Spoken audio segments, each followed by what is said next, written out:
My mom listened to my stepfather cut me out of the will and forgot me.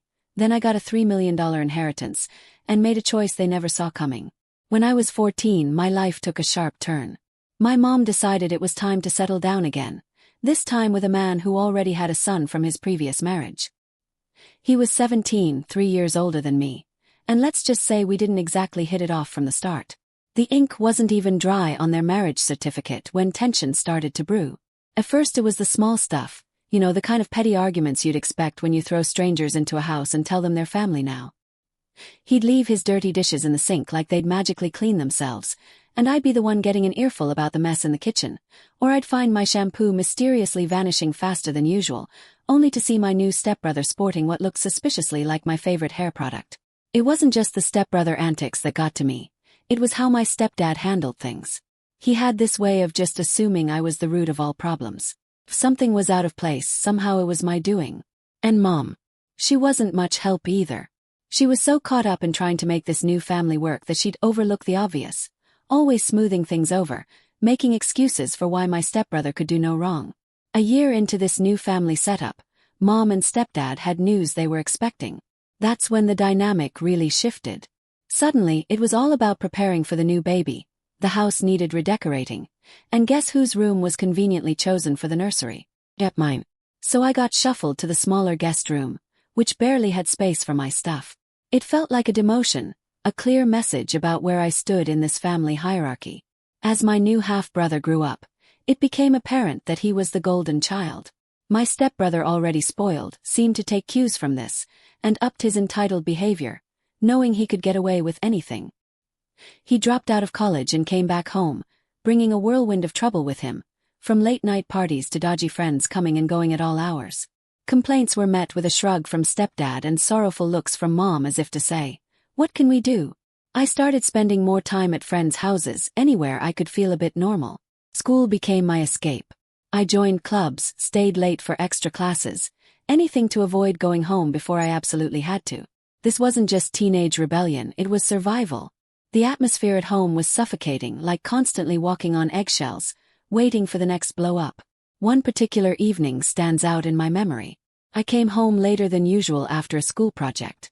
The house was quiet, too quiet, which was unusual. I found a note on the fridge saying they'd gone out for dinner, a family dinner I wasn't told about. It was a simple message, but it hit me hard. It was as if they'd forgotten I existed, unless I was there to be blamed for something. The breaking point came not long after my 18th birthday.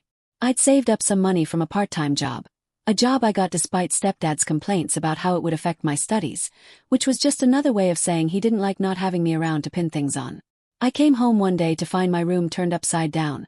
Stepbrother had thrown a party while the parents were out, and somehow my room became the casualty. Beer stains on my project papers, a broken lamp, and my privacy completely violated. I confronted them all at breakfast the next day. Stepdad's response was cold and dismissive, saying I should have been more responsible with my belongings. Mom just sighed and mentioned something about family sticking together and letting things go. But I was done letting things go. During those teenage years, it seemed like everything I did was under microscope, but not in the caring let's help you grow kind of way, more like let's catch you doing something wrong. My stepbrother, who had become pretty much a professional couch potato, was somehow always off the hook. My little half-brother was just a kid, sure, but the amount of coddling he got made it clear who the favorites were. I remember working on a big science project that I was really excited about. I needed quiet and space, both of which were in short supply at home. I tried to set up a little workspace in the corner of the living room, but it was like I had set up in the middle of Times Square. My stepbrother would blast his music, my little brother would be running around screaming, and there was my stepdad, always finding some reason to tell me to move my stuff. "You're taking up too much space," he'd say, "or your project is making a mess." It was frustrating. I felt like I was trying to build something delicate in the middle of a tornado. One day I'd had enough. I packed up my project and marched over to a friend's house. Her parents were always welcoming, and they let me spread out my work in their quiet dining room. It was the first time in a long time that I felt like I could think straight. That's when it hit me how abnormal my home life had become. My friend noticed my relief at just being able to work in peace. "You're always welcome here," she said one day, seeing the stress melt off me the minute I stepped into her house. It was a simple gesture, but it meant the world to me. It also made me realize that this wasn't how it was supposed to be. Home should be your safe place, not somewhere you escape from. I started picking up more shifts at my part-time job. If I wasn't at school or at a friend's place, I was working not just for the money, but because each hour away from home was a little easier to breathe. My stepdad didn't like it, always ranting about how a job was distracting me from schoolwork, but I knew the real reason he didn't like it. I wasn't around as much for him to find fault with. As I saved up, the plan to move out started forming more solidly in my mind. I knew it wasn't going to be easy. There was no way my mom and stepdad would take it well, but the more I thought about it, the more it felt like the only way I could get some control over my life. Then came the day I finally told them. I'd found a small apartment not too far from college, and it was affordable on my budget. I sat them down trying to keep my voice steady. "I'm moving out," I announced. The room went quiet, too quiet. You could cut the tension with a knife. My stepdad was the first to react. "You think you're ready to live on your own at your age?" He scoffed. My mom just sat there, looking between us, her face unreadable. "I am," I replied, trying to sound more confident than I felt. "I need my own space. I've saved up enough to manage." The argument that followed was brutal. Accusations were thrown about how ungrateful I was, how I was just trying to get away from my responsibilities at home. My stepdad even tried to guilt me about leaving my little brother behind. "He looks up to you, you know," he said, as if that was enough reason for me to stay in a situation that was making me miserable, but I stood my ground. This wasn't just about wanting my own space, it was about needing it for my mental and emotional health. I packed my things over the next few days, each item I put into a box feeling like a tiny piece of the fortress I was building around myself. The day I moved out, my mom came to my room.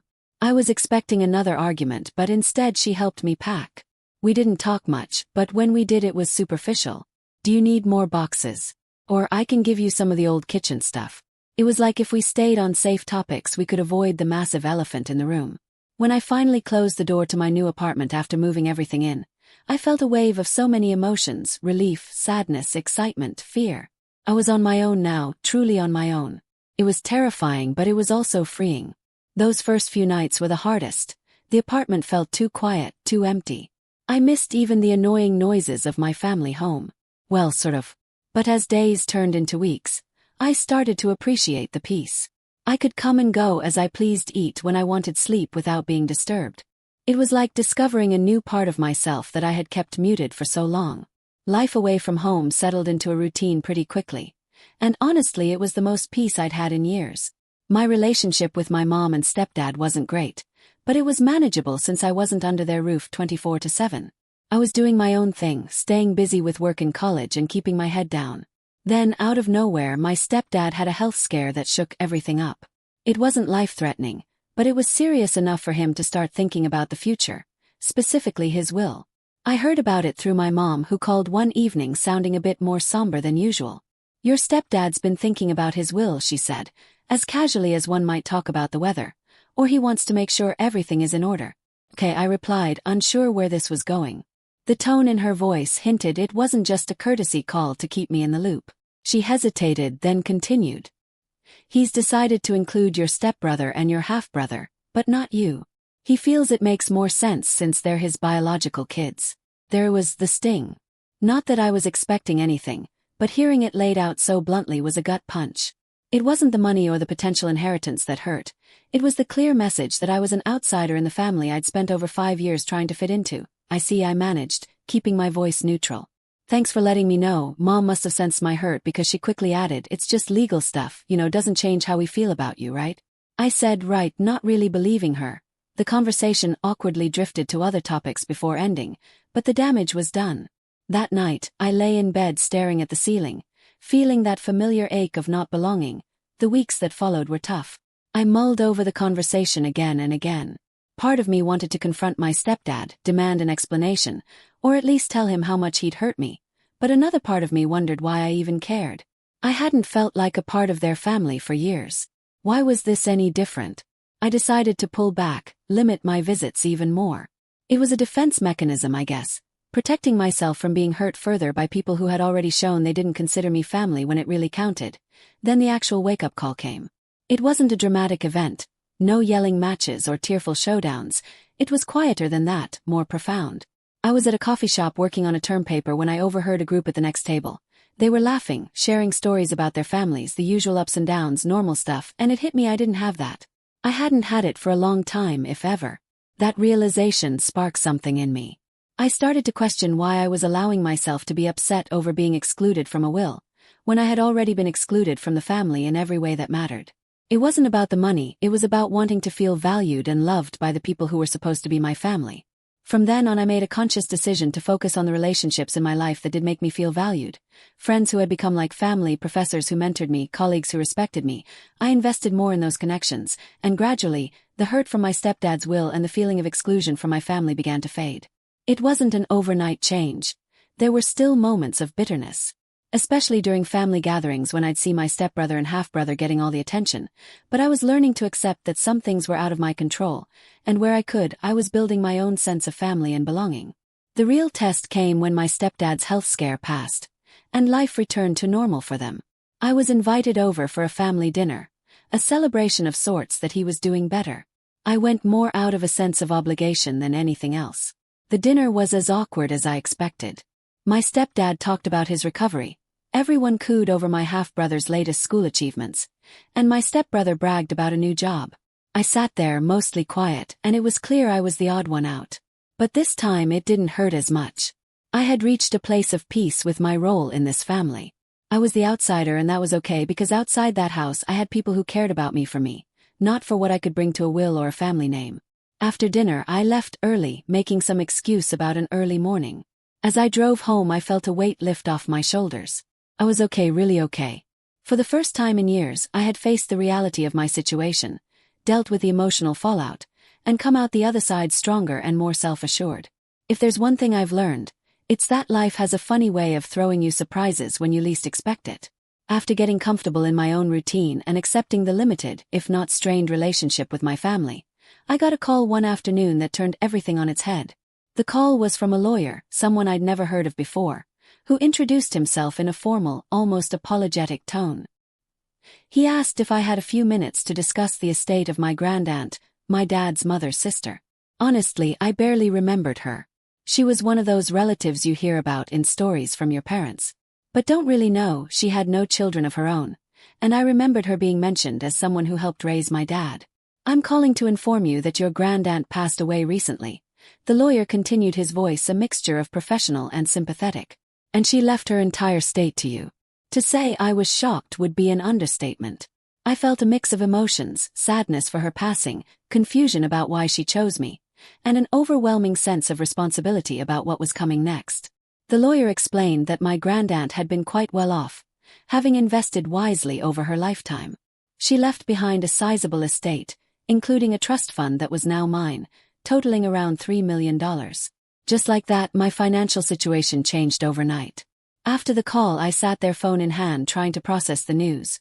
Why me? We weren't close. I visited her a few times, sure, but those visits were more about checking in on an elderly relative than bonding. She must have seen something in me, maybe a reflection of her own independence, or perhaps it was her way of reaching back to family one last time. The next few days were a whirlwind of meetings with the lawyer, signing documents, and learning exactly what I'd inherited. It wasn't just money, there were properties, stocks, and a few personal items that had sentimental value. Among them was a letter she had written explaining her decision. She admired my independence and determination, something she said reminded her of herself at my age. Equipped with this new wealth, I made some immediate changes. I bought a house, something I never thought I'd be able to afford on my own so soon. It was a modest place, but it was mine, and it represented a new chapter in my life. I also invested in a rental property, thinking ahead about long-term financial security. The rest of the money I put into savings and investments, consulting with a financial advisor to make sure I was making smart choices. But with great wealth comes great responsibility and, as I soon found out, great drama. I hadn't told anyone in my family about the inheritance, wanting to avoid any potential fallout. However, secrets have a way of coming out, and this one was no different. It started with my cousin, who somehow got wind of the inheritance through mutual connections in the legal world. Before I knew it, my mom knew, and once she knew, it wasn't long before everyone else did too. Phone calls started coming in, not just from her, but from my stepdad, my stepbrother, and even relatives I hadn't spoken to in years. Everyone seemed to have a reason why they needed a piece of my inheritance. Times are tough, they'd say, or you know how bad his health has been, referring to my stepdad. It was as if they all suddenly remembered I existed, but only as a bank. I was bombarded with requests for loans, gifts, and outright demands for money. It felt like I was watching vultures circling, each waiting for their chance to swoop in. The pressure was immense, and for a moment I faltered, wondering if I was being selfish by holding on to the inheritance, but then I remembered the years of feeling like an outsider in my own family, the years of scrimping and saving, working hard for every dime, and getting myself through college without their help. This was my chance to secure my future, and I wasn't going to let guilt or manipulation sway me. When my mom asked directly why I hadn't thought to share the news with her, I had enough. I explained calmly but firmly that the distance between us wasn't just physical but emotional. Her decisions, and by mention, those of my stepdad and stepbrother, had shown me where I stood with them. The inheritance was a chance for me to do things on my terms, without relying on anyone else. It's my life, I told her, and I need to live it my way. I'm sorry if that hurts you, but I have to do what's best for me now. The fallout from that conversation was as expected. Accusations of being ungrateful and selfish were thrown my way, but I held my ground. Over time, the calls became less frequent, and the requests for money dried up as they realized I wasn't budging. It was a tough lesson in who my real family was. It wasn't defined by blood or marriage, but by the people who supported me without expecting anything in return. Those were the relationships I valued and continued to nurture. As for the inheritance, it remained a bittersweet reminder of my grandaunt, a woman I wish I'd known better. Her final gift was not just the wealth she left me, but the clarity and conviction to stand up for myself, no matter the cost. The inheritance was supposed to be a blessing, a windfall from a distant relative who thought I might do something good with it. But as soon as word got out that I was suddenly a few million richer, it felt more like I'd painted a target on my back rather than received a gift. After I made it clear to my mom and the rest of the family that I wasn't going to hand out cash just because we shared some DNA, things got chilly fast. The phone calls and texts that were initially filled with thinly veiled hints for money turned into outright pleas, and then into angry demands when I held firm on my decision to keep my finances private. It wasn't just the immediate family either. Relatives I hadn't heard from in years were suddenly very interested in reconnecting. I received messages like, "Hey, just heard about Aunt so-and-so. So sorry to hear she passed, but also could you help me with some money? Times are tough." It was like they all had the same script, only the names were changed. One of the toughest calls was from my stepdad. He'd never been warm, but now he was cold and calculating. "You know, we've always considered you part of this family. It's only right you think of your brothers in this difficult time," he said one day, his voice dripping with a guilt-tripped glaze. "My brothers haven't considered me family unless they needed something," I shot back, surprising even myself with the sharpness of my tone. "That's a harsh way to put it," he retorted. But I could tell he was taken aback. I had never spoken to him like that before. I had always been the compliant stepchild, the one who didn't rock the boat too much. The conversation spiraled from there, with him accusing me of being selfish and me reminding him of all the times I'd felt excluded and unimportant in his family. By the end, we were both too angry to see any reason, and the call ended with a mutual understanding that things between us would never be the same. The final straw came when my mom tried to mediate, which really meant taking my stepdad's side and trying to convince me to share my inheritance. "It's what families do," she insisted during one particularly tense visit where she'd shown up unannounced at my new house. "Families also support each other," I countered, feeling both exhausted and exasperated. "When have you ever supported me like this, emotionally or financially?" She was silent, unable to answer. The truth was our relationship had been superficial at best for years. This money had just brought all the underlying issues to the surface, after she left the calls and messages slowed, then stopped. It seemed they had finally accepted that I wasn't going to cave. It was a relief, but also a profound disappointment. It hurt to know that my value to them was tied so closely to what I could provide financially. In the wake of the family fallout, I began to invest more time in my relationships with friends and colleagues, people who appreciated me for who I was, not for my bank account. I also started volunteering, something I'd always wanted to do but never had the resources or time for before. Giving back on my own terms was healing in a way I hadn't expected. It helped me connect with people, build new friendships, and fill the void left by my family's conditional affection.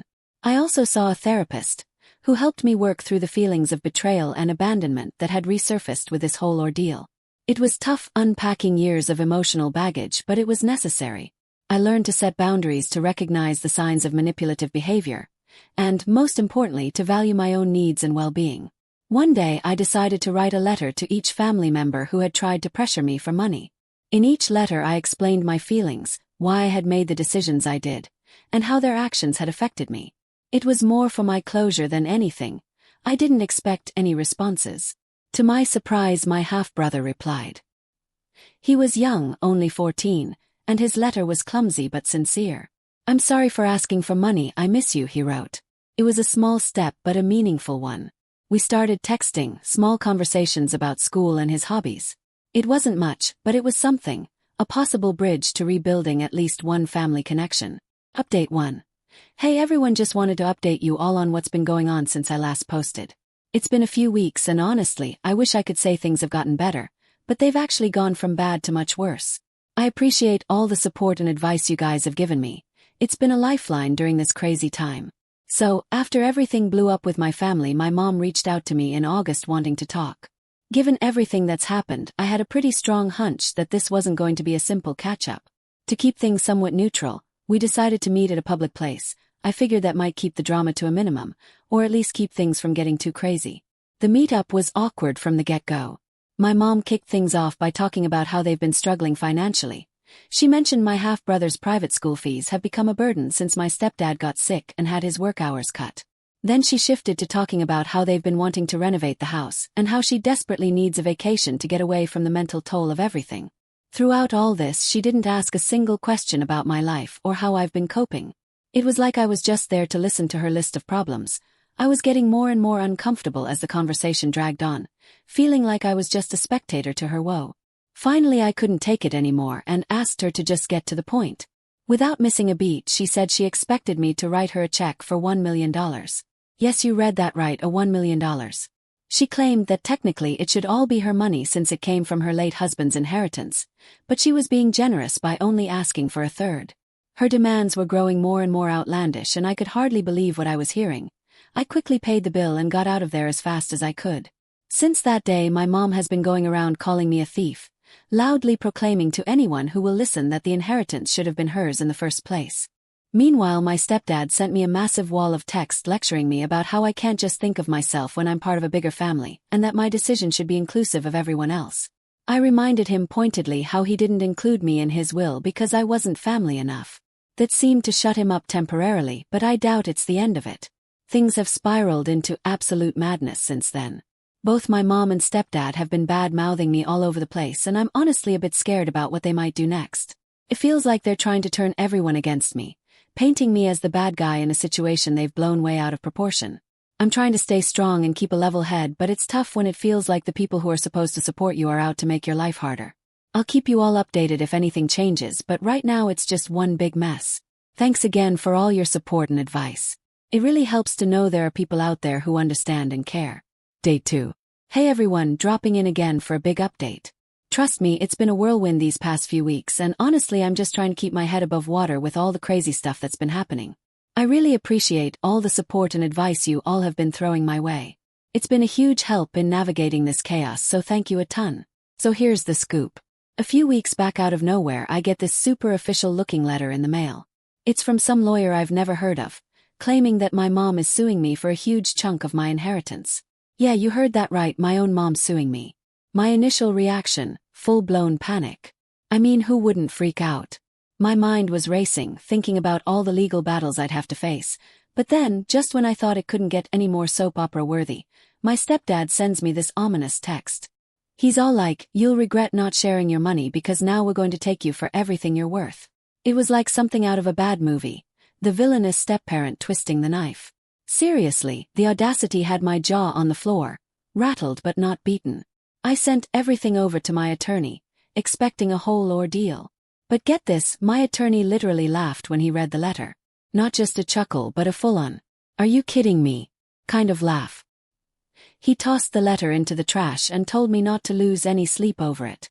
According to him, my granddaunt's will is locked down tighter than Fort Knox. There's no way my mom can touch anything legally because she isn't even a descendant, and the will spells out the beneficiaries clear as day. But because my attorney is the thorough kind of guy he is, he didn't stop there. He dug a bit deeper into this so-called lawyer who sent the letter. Turns out the office address listed is some run-down building that looks like it hasn't seen a tenant in years, and the phone number is disconnected, no longer in service. Looks like my parents got desperate and decided to hire some fly-by-night, probably not even legit lawyer in a last-ditch effort to scare me into coughing up some cash. Realizing they were just trying to bluff me into surrendering part of my inheritance was both a relief and a wake-up call. They actually thought they could strong-arm me with some half-baked legal threat. The nerve, right? Knowing this, I felt a huge weight lift off my shoulders. I mean, I was gearing up for a legal showdown, but now I'm just shaking my head at the lengths they'd go to. So with that drama sort of deflated, I decided I needed a break from all the madness. I've been on edge, losing sleep and just generally stressed out. I talked it over with my buddies, and we all agreed it's time for a little getaway.